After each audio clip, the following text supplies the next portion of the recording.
Good evening, students. I welcome you all to our today's lesson. So, I believe we have covered this topic with Mr. Zuru. So, this will be just a summary of whatever you have covered. So, let's get into action. So, what do you understand by the term pressure, or what is pressure? So, pressure is the force acting per unit area. Force acting per unit area. So, pressure is simply the force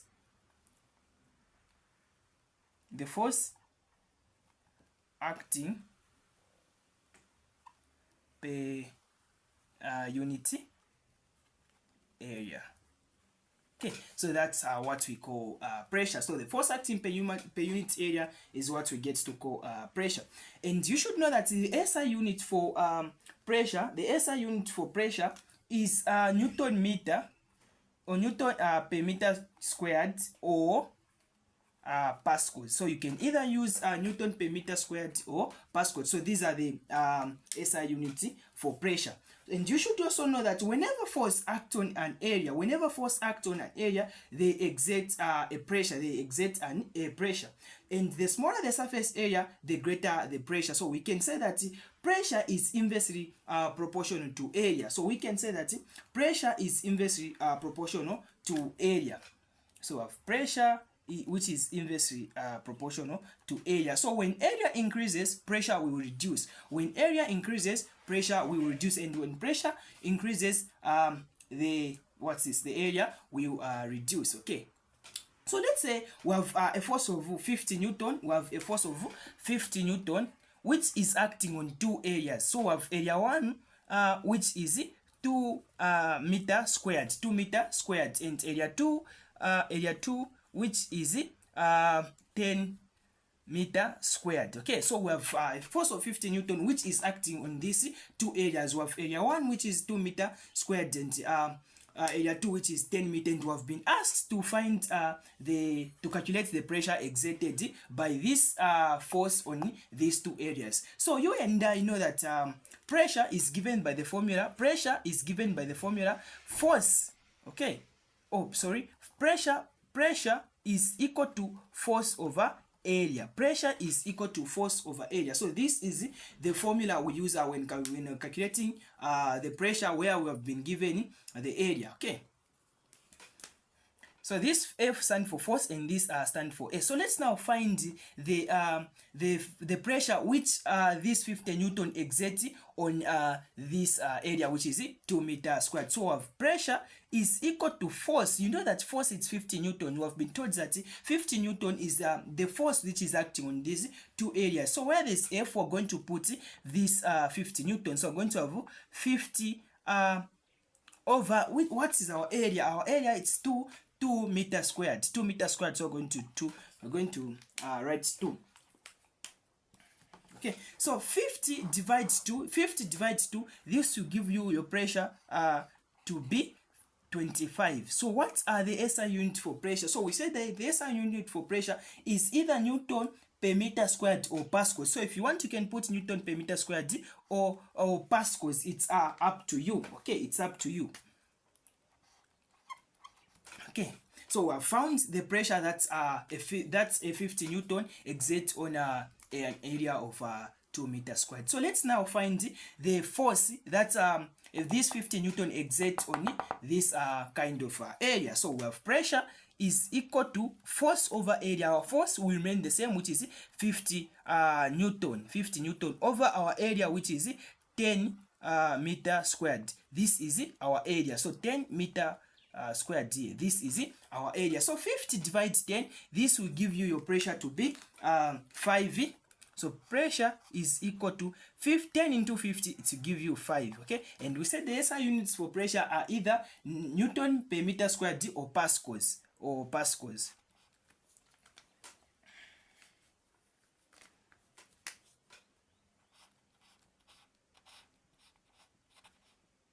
Okay, Newton per meter squared or Pascals. Okay, so if you compare these two, you're going to find out that this pressure is bigger than this pressure is bigger than this, but the force that is acting on these two areas are just the same. So here we can conclude that pressure is inversely proportional to area. So these things will take us back to this what we wrote here, where we said pressure is inversely proportional to area. So when area increases, we have seen here that we had a bigger area and the pressure was reduced, and there where we had a smaller area, the pressure increased. So we can say that pressure is inversely proportional to area, just as we wrote here. Okay, so this was just to give you a clear understanding of what we are talking about. Okay.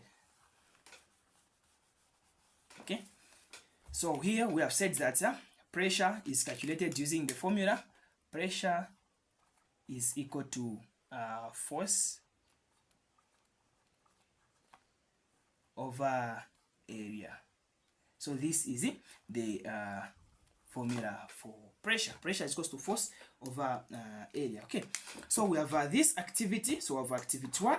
Okay, and activity 1 reads a rectangular crater. So we have this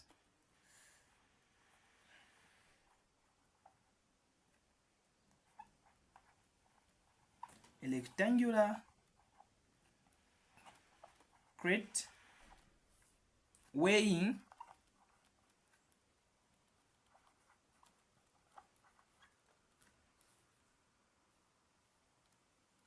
100 Newton rests on the floor.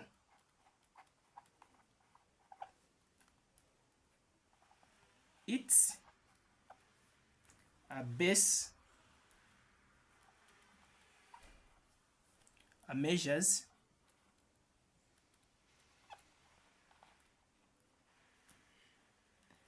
0.5 and 0.2. Calculate the pressure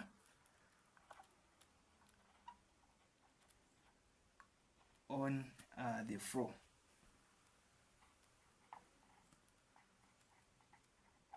Okay, so in case you can't see well, I'm going to read the question again. So the question reads, a rectangular crate weighing 100 Newton rests on the floor. Its base measures 0.5 and 0.2. Calculate the pressure of calculate the pressure on the floor. Okay, so we have data here. Let's collect our important things. So we have data. Okay. So the shape that we're dealing with is a rectangle. The shape that we're dealing with is a rectangle. So you should know that the area of a rectangle is calculated using the formula L multiplied by B, where L is the length and B is the base. Okay. So let's write the important things that we have here. So we have 100. First of all, let's not forget the formula for pressure. So pressure is calculated using the formula F is equal to P is equals to, so pressure is equal to force over area.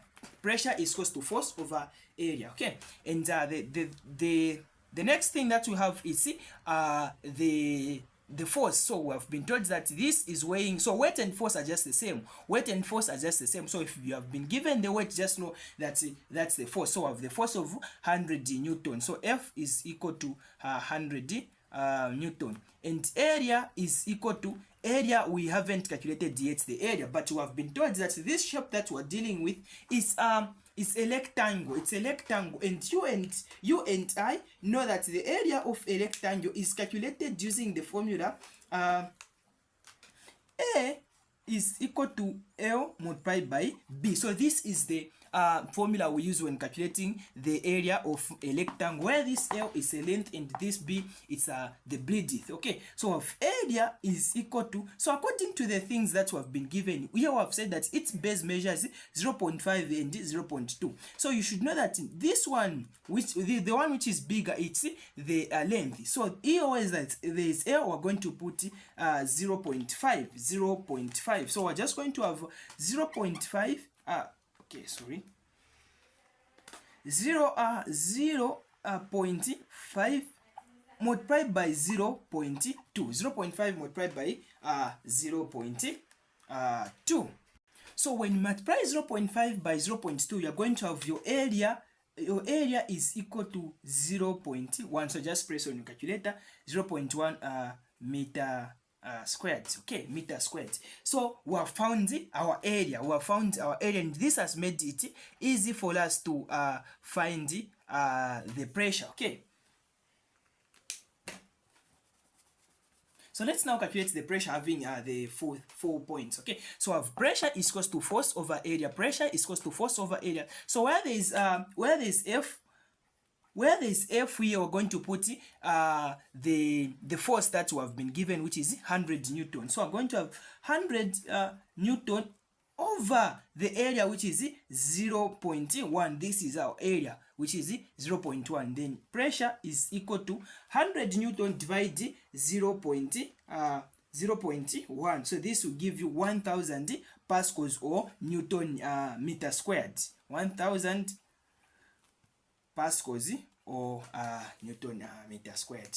So you and I, if you just know this formula, if you just know this formula, which is pressure is equals to force over area, you can able to find anything provided two things from here. So let's say you have area, you also have pressure, you can find force, isn't it? If you have force, you have area, you can find pressure. If you have pressure and force, you can find area. So you should know this formula, because sometimes it's not always they will ask you to calculate the pressure. Sometimes they will ask you to calculate the area having been given the pressure and the force. Okay, so I've done one activity and we've found our pressure to be 1000 pascals. Okay, so let's do another activity so that we clearly understand. So activity 2 says that, so I'm just going to read our activity 2 so that I'll be slow so that you write. So activity 2 reads, so before we go further, we have activity 2.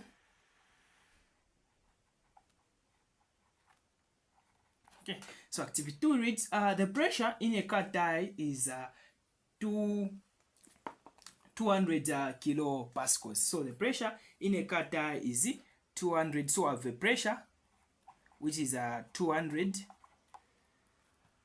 kilopascals. 200 kilopascals. Okay, so the pressure in a car tire is 200. So this is the pressure in the car tire, which is 200 pascals. Okay, and the total weight of the car is 100 Newton. So I have the total weight of the car, which is, so weight is the total weight of the car is 100 Newton. Okay, calculate the area of the car's tire. Calculate the area of a tire. So area is equal to, we don't know. Okay, so I'm just going to read the question again. So the question reads, the pressure in a car tire is 200 kilopascals. The pressure in a car tire is 200 kilopascals. The total weight of the car is 100 Newton. The total weight of the car is 100 Newton. Calculate the area of a tire. Okay, so as I said area, that they will sometimes they'll just trick you to find the area instead of the pressure. Okay, just like they have done in this question. Okay, so first of all, before you get into your calculation, you need to understand the things that you have been given here. So here we have pressure, which is in kilopascals, So here we can't use this pressure, but we need to convert it to pascals. We need to convert it to pascals so that we can find the correct area. Because if you go with this, the answer will be wrong. Okay, so the weight, I said that weight is the same as force, so this is the same of force we have been given, which is just correctly. Okay, so let's change this 200 kilopascals into pascals. So you know that 1000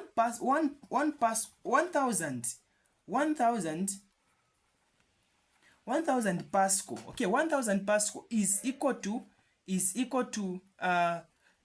1 kilo pascal. So 1000 pascals make a kilo pascal. Okay, make a kilo pascal. Okay, so since you and I knows that 1000 pascals is equals to 1 kilometers, what of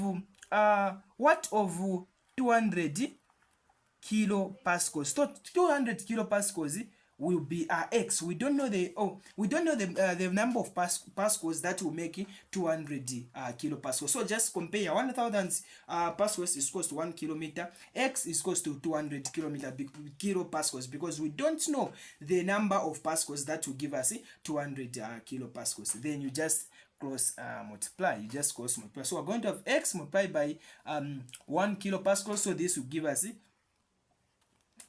x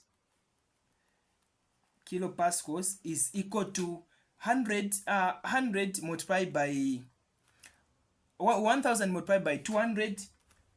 So we have 1000 multiplied by 200. This will give you 200,000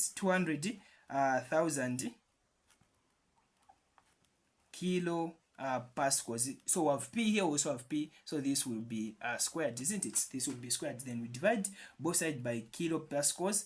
We divide both sides by kilopascals.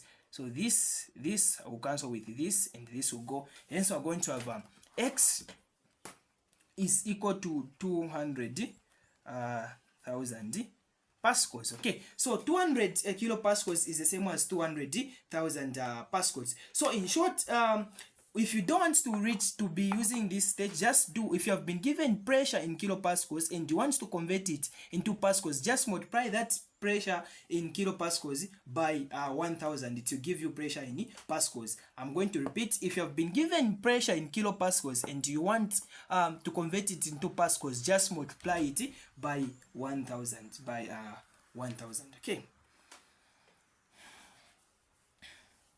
Okay, so I've found our pressure to be 200,000 pascals. So we can rub this. Okay, so 200,000 pascals. Okay, so this is the pressure.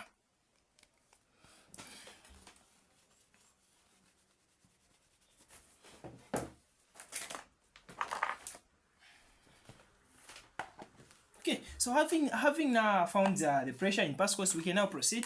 So you and I know that the force is given by, or pressure is given by the formula P is equal to F, which is force over area. Okay, so our force, which is 100 Newton, I said that weight is the same as force. So our force, where there's F, we're going to put 100 Newton. So in the pressure here, we have the pressure which is 200,000, isn't it? Yes. So we're going to have 200. Where there's pressure, we'll place with 200,000 pascals. Okay. So if 200,000 pascals is equal to okay, force, we have the force here which is 100 Newton. So where there's F, we're going to put 100 Newton. So we have 100 Newton over area. The area we don't know, so we're just going to put area. We are finding the area, so we don't know the area yet.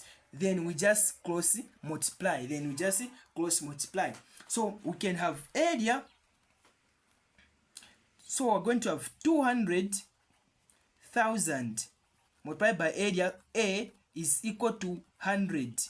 Then we make area the subject formula by dividing both sides by 200,000 by 200,000.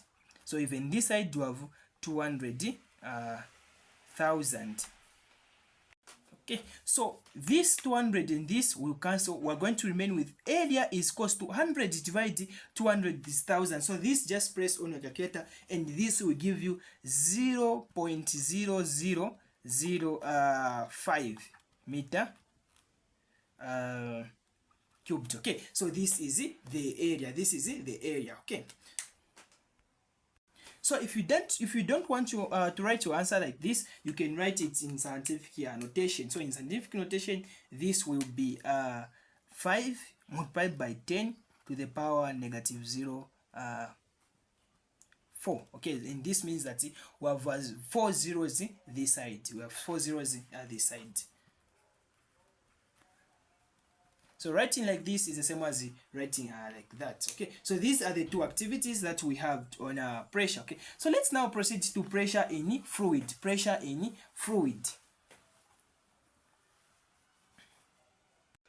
So liquid exerts pressure in the same way that air does, and the pressure in liquid increases with depth. The pressure in liquid increases with depth. So in fluid, we can say that pressure is direct proportional to height. Pressure is direct proportional to height or depth. Okay, in that is in fluid. And in fluid, pressure is calculated using the formula P is equal to pressure is equal to density multiplied by gravitation force multiplied by height. Okay, this is the formula we use when calculating pressure in a fluid. Okay, so in other books or in other pamphlets, you're going to find that this density will be written as with like this. Okay, it's the same. Okay, this is just the same as density. Okay, so pressure is equals to density multiplied by gravity multiplied by height. Okay, so this is the formula. Okay, so here where P is equal to pressure, P is equals to pressure, and D is equal to density, and H is equal to height or depth. Okay, and pressure in liquid is guided by the principle called Pascal's principle. It's guided by the principle called Pascal's principle. And this Pascal's principle was discovered by a French scientist by the name of Pascal.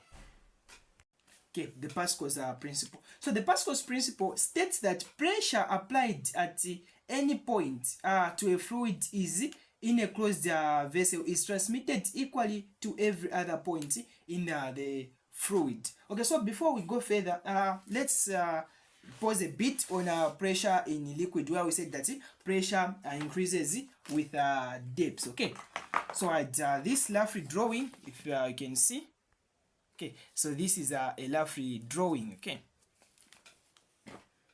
so we have this vessel which is filled with water. It's filled with water, and we have three taps. We have tap A which is here, we have tap A, and here we have tap B, and we have C. So since we said that pressure increases with depth, so we expect here at the bottom pressure to be high. You can even see that here water has traveled the furthest compared to this other point. So here down here at the bottom, pressure will be high because here the length or the depth is high. As we said that pressure increases with the depth. So the higher the height, the more pressure will be there. So here down we have more pressure compared to this. The flow of water can tell you. Okay, here on A, waters are from the furthest compared to this other point. Okay, so this is what we meant. Okay, sometimes in they bring the diagram like this in the exams or tests, and they'll ask you to describe or to state where pressure will be high. So just know that pressure at the bottom will be high,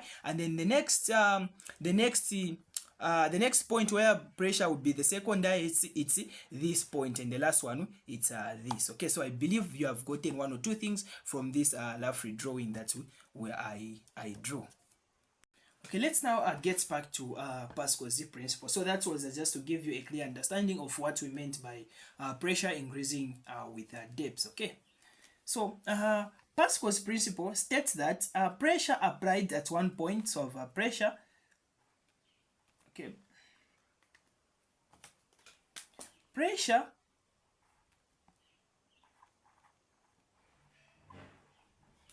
applied at one point is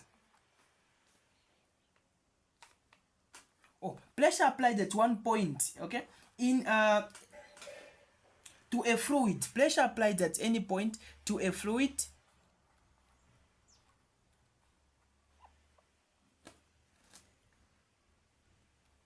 okay, to a fluid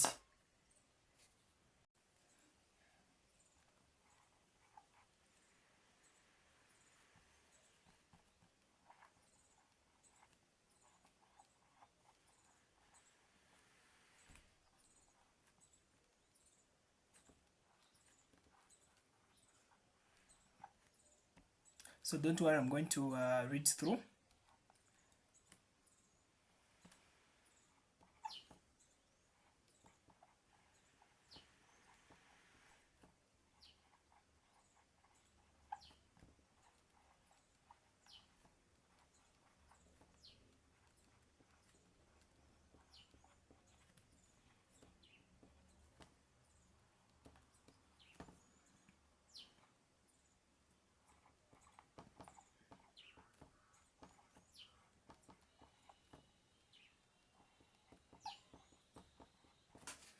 Okay, so this is what Pascal's principle says. So Pascal's principle says that pressure applied at one point, so there's point here.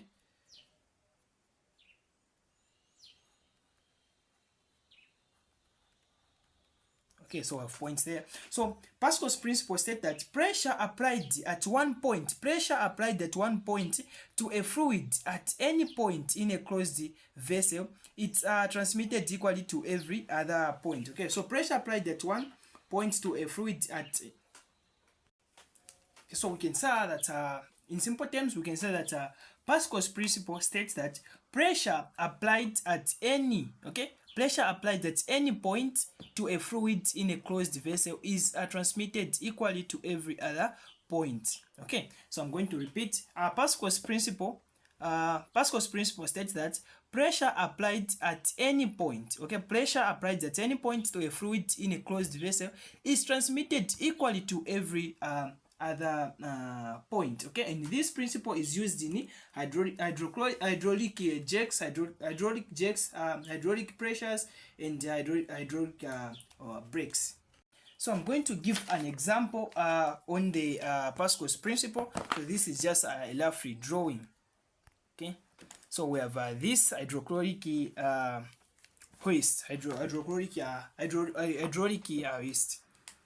So you're going to discover that when this piston, let's say this is a piston, when this piston is pushed down, when the piston is pushed down, the pressure that will be here, the pressure that will be here is the same pressure that will be here, the same pressure that will be here, and the same pressure that will be here. So this is what we mean by Pascal's principle, which states that pressure applied at one point in a closed vessel is transmitted equally to any other point, to any other point. So if you apply pressure by pushing this piston down here, you expect this pressure, the pressure to be equal in this closed cylinder or vessel. And this principle can take you to this formula of pressure, which is pressure in this small cylinder is equal to pressure in the big cylinder, in the bigger cylinder. So the pressure that will be here in the bigger cylinder is the same pressure that will be here, and this will lead us to F. We know that the formula for pressure it's F over A, isn't it? F over A, which is the same as F over A. Okay, so we have this question which I got from one of the previous past papers, and the question reads, on the same cylinder, if the force of 150 Newton was applied in the smaller cylinder, in the smaller cylinder, so if the force of 150 Newton was applied in the smaller cylinder, if the force of 150 was applied in the smaller cylinder, which has an area of 0.01, so this is the force which was applied in this smaller cylinder, and it has an area of 0.01. Given that the bigger cylinder has an area of 0.1, calculate the force applied in the bigger cylinder. So they're asking us to calculate the force which was applied in this bigger cylinder. So in the smaller cylinder here, we have a force of 150 Newton, and this area is 0.01. And here on the bigger cylinder, we don't have the force. F here, F force is equals to question mark. We don't have force, but we have the area. Our area here in the bigger cylinder, it's A is equals to, we have been told here that it's 0.1, and we have been asked now to find the force which was applied in this bigger cylinder. So I said that the force, according to Pascal's principle, which states that the force applied at the pressure applied at any point, at any point in a closed vessel is transmitted equally to any point in a closed vessel. So you know that pressure in the smaller cylinder is equals to pressure in the bigger cylinder, So but you and I know that pressure is given by the formula F over A, where F is force and A is the area. So here the pressure in the smaller cylinder we can represent as the small letter F over the A is equal to the pressure in the bigger cylinder, and the pressure is given by the formula F over A. So this is the pressure in the bigger cylinder, and this is the pressure in the smaller cylinder. This is according to Pascal's principle, which states that pressure applied at any point in a closed vessel is transmitted equally to any point. Okay, so we have F. This F stands for force applied in the smaller cylinder. Force applied in the smaller cylinder, it's 150. So where there's F here, we're going to put 150 over area, which is 0.01, and this is equal to force in the bigger cylinder. The force in the bigger cylinder, we don't know, that's what we are finding. So we're going to have F over the area. We have been told that area in the bigger cylinder is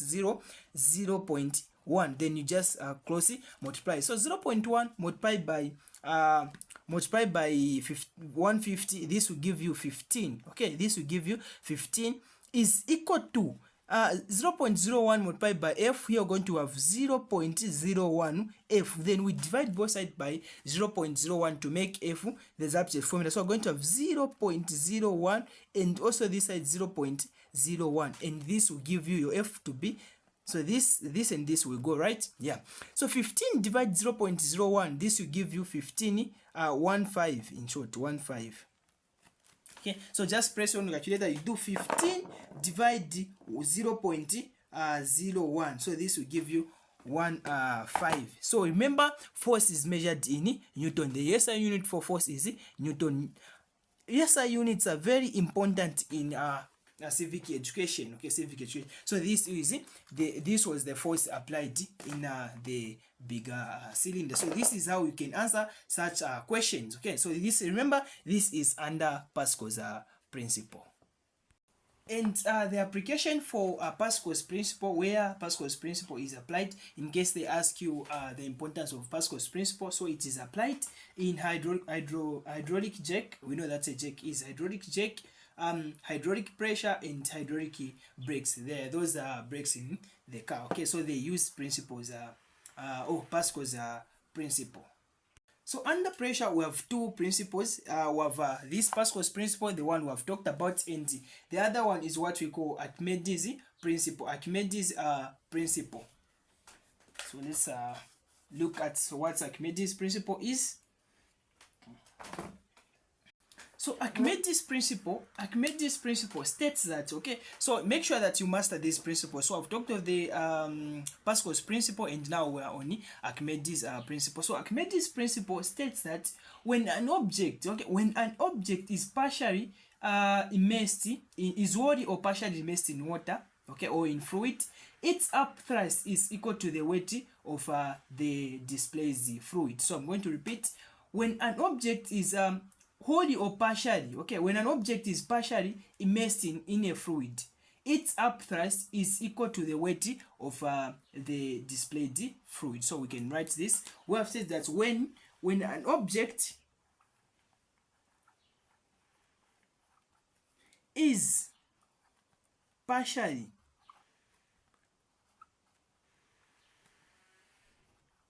immersed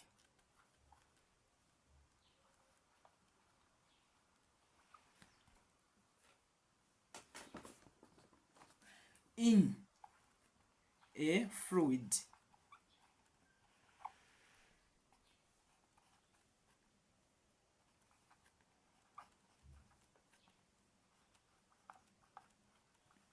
its up thrust is equal to the weight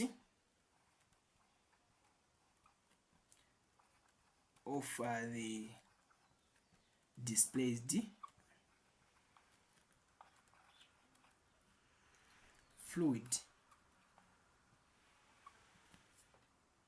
Okay, so that's what is all about Archimedes principle. So we have said that Archimedes principle states that when an object is partially immersed in a fluid, its up thrust is equal to the weight of the displayed fluid. So so I make a simple diagram here. So let's say we have water in this overflow can. We have water in this overflow can. Then we place or we dip a stone in it. We partially dip a stone in it. So the amount of water that will be collected here, Okay, the amount of water that will be collected here when we weigh this water, the water that is collected here after we have immersed this stone, this will be the upthrust of the stone. This will be the upthrust of the stone. So if you want to find the upthrust of the stone, just measure the weight of the displayed water. Hence you're going to find the upthrust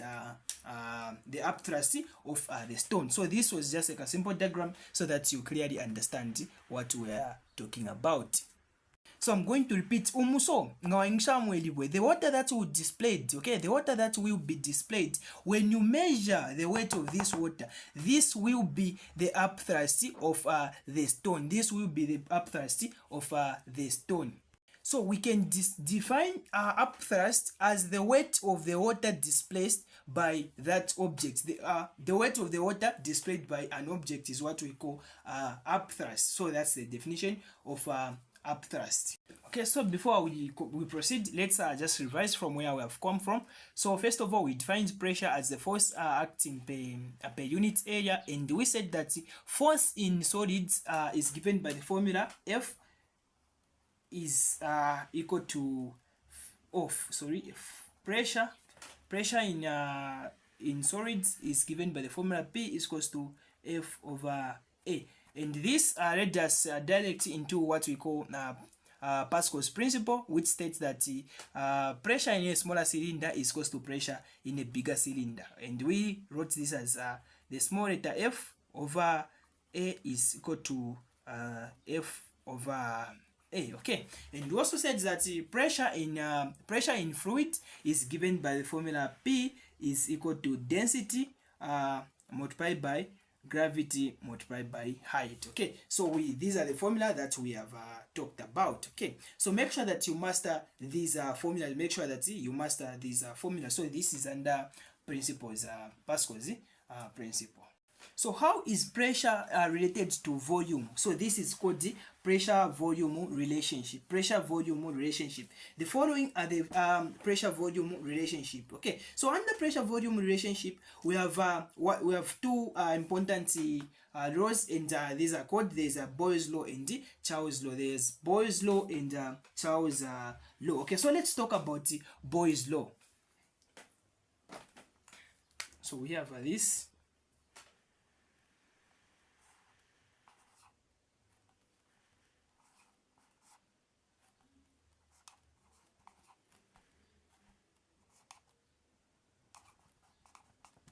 So Boyle's law states that, make sure that you're writing, Boyle's law states that the pressure of a fixed mass of a gas, the pressure of a fixed mass of a gas is inversely proportional to its volume if the temperature is kept constant. So here pressure is inversely proportional to volume. Pressure is inversely proportional to volume. So we can write, we have said that pressure, Boyle's law states that the pressure of a fixed mass of a gas is inversely proportional to its volume. So we can say that pressure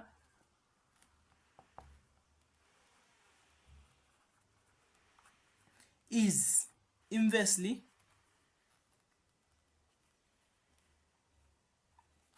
proportional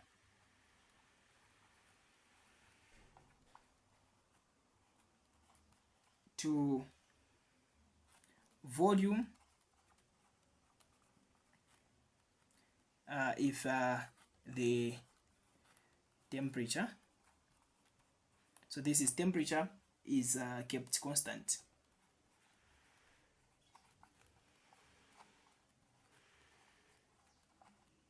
Okay, so this is what Boyle's law states. Boyle's law states that the pressure of a fixed mass of a gas is inversely proportional to volume if the temperature is kept constant. And this we can conclude it as pressure is inversely proportional to volume, and this is written as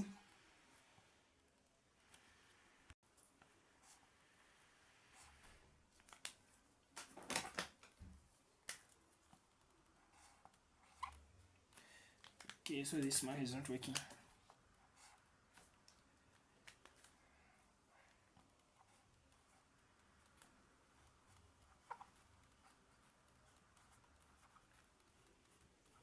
Okay, so make sure you know this under Boyle's law, because sometimes they'll give you a pressure and this is volume 1. They'll give you pressure and volume 1. They'll give you pressure 1, volume 1, and pressure 2, and they will ask you to find the volume 2. Okay, so we have this activity 1 under Boyle's law.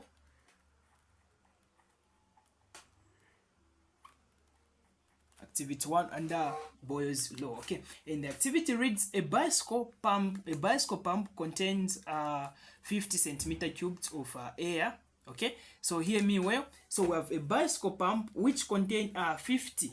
This bicycle pump contain 50 centimeters cubed of air at a pressure of 1.0 atp pressure. So this is the pressure in the bicycle pump with a volume of 50 centimeter cubed. Okay, so a bicycle pump contains 50 centimeter cubes of air at 1.0 atmospheric pressure. At 1.0 atmospheric pressure, find the pressure when the air is compressed to 10 centimeter cubed. Okay, so let me just write the answer or the question in case you haven't gotten it right. So we have said that a bicycle pump contains,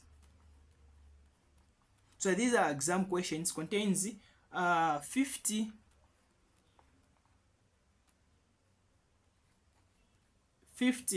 cubed of air at 1.0 atp atmospheric pressure.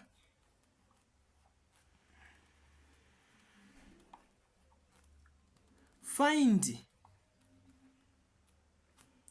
the pressure.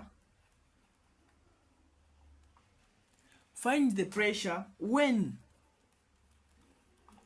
the air is compressed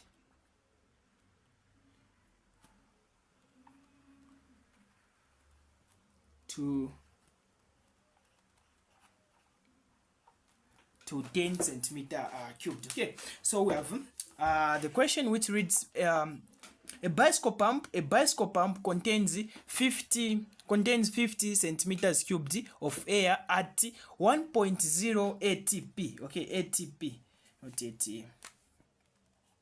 atmospheric pressure. Find the pressure when the air is compressed to 10 centimeter cubed. Okay, so we have the first volume. Okay, the first volume is 50 centimeter squared. Okay, so this is volume 1, 50 centimeter squared of air at 1.0 atp.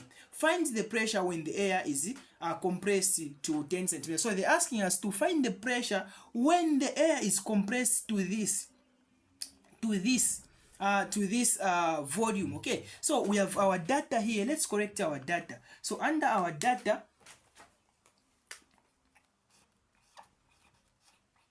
okay, under our data we have P1. What is our pressure 1? So the pressure 1 is the first pressure they have mentioned at first. Okay, the original pressure, the original pressure, and the volume, it's the original volume before it was compressed or it was made bigger, before it was compressed or made bigger. Okay, so our P1, okay, P1, which one? The one where that's they said that first, or the original pressure. So it's 1.0. We have been told here that this pump contained 50 centimeters of air at 1.0 pressure. So pressure here it's 1.0. Okay, and volume 1. So the first volume or the original volume will be made our volume 1, which is 50 centimeter, isn't it? Yes, it is 50 centimeter cubed. Okay, then you proceed to which one? The pressure when the air is compressed to 10 centimeters. So V2. Volume 2 is, we have been told that it is compressed. So from 50, it is compressed to 10 centimeters. So this will be our volume 2 because it's the final volume. So volume, we have, but our pressure 2 is equal to, we don't know. Okay, we don't know our pressure 2. 2. Okay, pressure 2 is equals to question mark. So I'm just going to read the question again so that you understand. Okay, a bicycle pump contains 50 centimeters of air at 1 TP. Okay, find the pressure when the air is compressed to 10 centimeter 10 centimeter cubed, and the pressure or the temperature is kept constant. The pressure or the temperature is kept constant. So once you hear the temperature being kept constant, you should know that I'm dealing with Boyle's law, because in Boyle's law that's where the temperature is constant. In Boyle's law the temperature is constant, and Boyle's law states that pressure is inversely proportional to volume if the temperature is kept constant. Okay, so since here the pressure is kept constant and we have known that this is Boyle's law, we know that Boyle's law states that P1 over P1 multiplied by V1 is equals to P2 multiplied by V2. Okay, so let's now calculate the pressure 2. Okay, so we have the pressure 1, which is 1.0 here. So where there's pressure 1, we're going to put 1.0 multiplied by volume 1, which is 50. 50 is our volume 1, is equal to, this is the same as pressure 2 we don't know, so we're going to maintain this pressure. We're going to maintain this pressure multiplied by our volume 2. We know that it's 10 centimeter cubed. So where there's volume 2, we're going to put 10 centimeter. Okay, 10 centimeter. Then we just say multiply. So 1 multiplied by 50, this will give you 50. This will give you 50. Then is equal to P times 10. This will give you 10P. So this is pressure 2. Pressure 2, 10, pressure 2. Then we divide both sides by 10 so that we make pressure 2 the subject of the formula. Okay, we make pressure 2 the subject of the formula. So this and this will cancel, right? Are we together? Yes, this and this will cancel. So hence we're going to remain with our P2 is equal to 50 divided 10. This will give you 5. So 5 pascals. Okay, so this is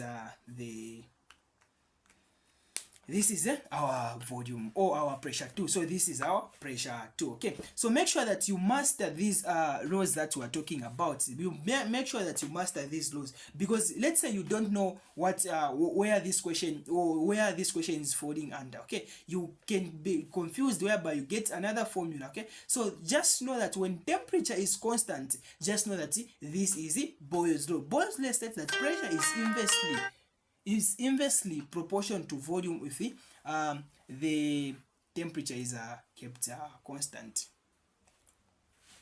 Okay, so let's look at another example under Boyle's law. So this, due to time, I'll just read this example. Due to time, I'm just going to read this example. So the example says a gas occupies 150. A gas occupies 150 centimeter cubed a gas occupies a volume of 150 centimeter cubed at 25 degrees Celsius and pressure of 80 and pressure of 80 over mercury.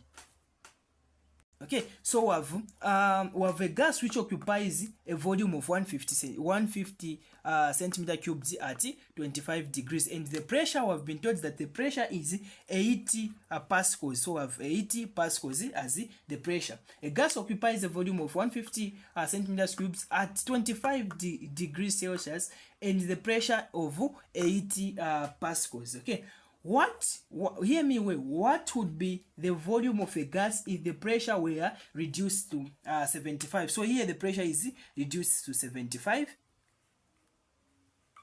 of mercury, but the temperature remained constant. But hear me, you have heard that the temperature is has been constant. The temperature is constant. Okay, so immediately we hear the term constant temperature, just know that this is Boyle's law. This is Boyle's law. Okay, so we have a gas which occupies a volume was 150 centimeter at 25 degrees and the pressure was 80 pascals. So we have been told to find the volume when the pressure is reduced to 75 and the temperature is kept constant. Okay, because the temperature is kept constant, we have known that this is Boyle's law, and we know that Boyle's law is calculated using the formula, or states that pressure is inversely proportional to volume. Okay, and this is the formula under Boyle's law.